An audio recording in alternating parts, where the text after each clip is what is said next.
मैं राजधानी दिल्ली के तुर्कमान गेट इलाके में मौजूद हूं, जहां मेरे पीछे अगर आप देखेंगे वही फैज़े इलाही मस्जिद और दरगाह, जिसके सामने अतिक्रमण हटाने को लेकर 7 जनवरी की रात जब दिल्ली एट मिडनाइट बुलडोजर पर फाइट जमकर इसी इलाके में देखने के लिए मिली थी।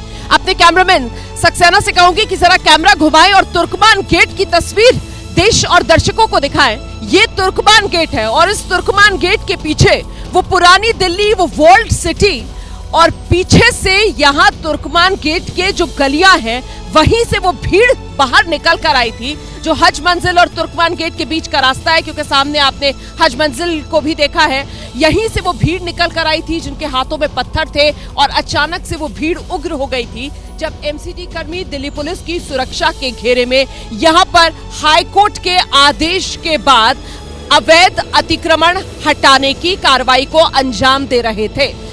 बड़ा सवाल यह है कि अब जबकि देश की सियासत इस मुद्दे को लेकर सुलगाई हुई है, तो आखिरकार वो कौन थे जिन्होंने दंगाइयों के हाथ में ये पत्थर दिए? पत्थरबाजी का पूरा प्लान, पूरा षड्यंत्र, पूरी साजिश आखिर किसकी थी? ये वो सुलगते सवाल हैं जिनको लेकर अब जवाब तलाशा जा रहा है। दिल्ली पुलिस की तरफ से इस मामले में गहराई से जांच की जा रही है, लेकिन इस सब के बीच कुछ अच्छी तस्वीरें भी आ रही हैं। जरा कैमरामैन से कहूंगी कैमरा घुमाइए और यहाँ सामने देखिए, एक महिला को आप देख रहे हैं और उनके साथ में एक बच्चा नजर आ रहा है। अपने बच्चे को स्कूल छोड़ने के लिए ये महिला यहाँ पर इंतजार कर रही है बस का, और उनको इस बात का अंदाजा हुआ कि कैमरा उनका चेहरा दिखा रहा है, शायद इस वजह से वो कैमरे से बचती हुई नजर आ रही हैं। लेकिन आज सुबह से ऐसी बहुत सी तस्वीरें यहाँ पर जब से मैं पहुंची हूँ मैंने देखा है, जिससे ये समझ में आ रहा है कि हालात यहाँ पर सामान्य हैं, लेकिन वो कुछ उपद्रवी तत्व जिनकी वजह से यहाँ के लोगों को परेशानी हुई, जिनकी वजह से लोगों की जिंदगी खतरे में आ गई, जिनकी वजह से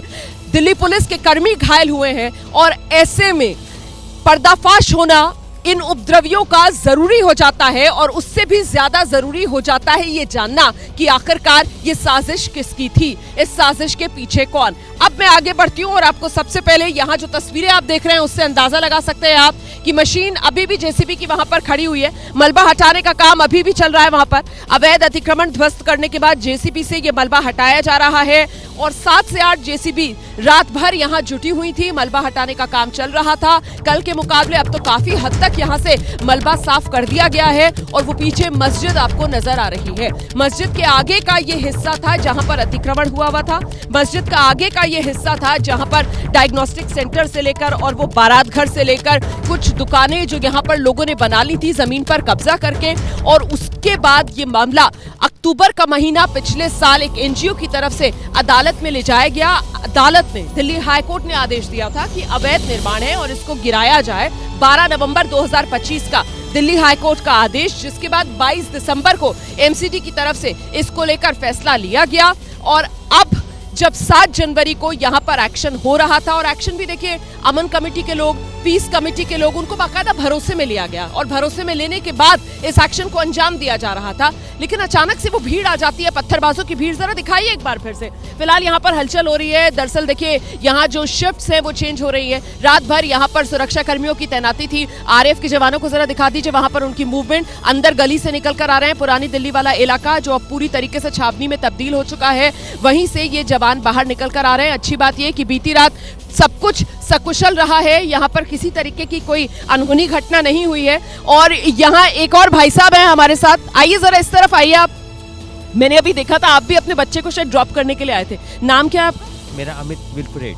अमित जी कहाँ रहते हैं? मैं यहाँ रहता हूँ चर्च कंपाउंड में। तो आराम से सेफ रहा सब कुछ मामला? बिल्कुल सेफ रहा, कोई दिक्कत नहीं। हुआ क्या था अचानक से आपके, तो बिल्कुल आप यहीं चर्च कंपाउंड में रहते हैं, और ये 7 जनवरी की रात यहाँ पर तो अमन कमेटी, पीस कमेटी के लोगों को पहले ही भरोसे में लिया गया था ना, फिर अचानक से हुआ क्या यहाँ पर कि इतना हुड़दंग? अचानक से चेहरा इधर कर। अचानक से है ना, बिल्कुल यहाँ पर ये सारा तोड़फोड़ शुरू हो गया। इनको नोटिस दिया गया था, उसके बाद में है ना ये सब तोड़फोड़ शुरू कर दिया गया इनका जी। भीड़ फिर पत्थरबाजी यहाँ पर यहाँ से, हाँ यहाँ से शुरू हो गई। सब लोग निकल कर आए, यहाँ से निकल के अंदर के लोग। लेकिन पुलिस ने बहुत संयम दिखाया, मामला और खराब हो सकता था, मगर बिल्कुल सारा पीस से हो गया। कोई इतना ज्यादा प्रॉब्लम नहीं हुआ जितना होना चाहिए था। आप भी अपने बेटे को ड्रॉप करने आए? जी हाँ, जी हाँ। ड्रॉप कर दिया आपने? जी जी। मैं देख रही हूँ सुबह से काफी पेरेंट्स आ रहे हैं अपने बच्चों को स्कूल के लिए ड्रॉप करने के लिए यहाँ पर। कल तो बिल्कुल वो हुआ नहीं, बच्चा गया ही नहीं कल, बट आज सब कुछ नॉर्मल है। जी हाँ, जिंदगी एक जी बार हाँ। फिर से पटरी पर आ रही है। थैंक यू सो मच हमारे साथ जुड़ने के लिए। तो देखिए, स्थानीय निवासी हैं, सुबह सुबह आए थे अपने बच्चे को ड्रॉप करने के लिए स्कूल के लिए। सब कुछ सामान्य होता हुआ, हालात सामान्य होते हुए अब यहाँ पर नजर आ रहे हैं। कल से जब से मैं ये खबर आपको बता रही हूँ, तब से मैंने आपको बताया कि किस तरीके से ये पूरा मामला साजिशन ऐसा शुरुआती नजर में लगता है कि मामले को भड़काने की कोशिश की गई।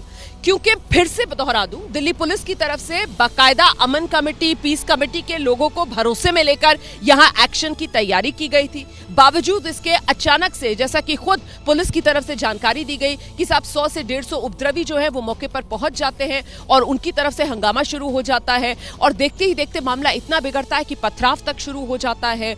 बाद में पुलिस ने यहां पर आंसू गैस के गोले दागे, भीड़ को तितर बितर किया और फिर 7 जनवरी की रात इस कार्रवाई को अंजाम दिया गया। जो अवैध निर्माण था, उस अवैध निर्माण को ढहा दिया गया।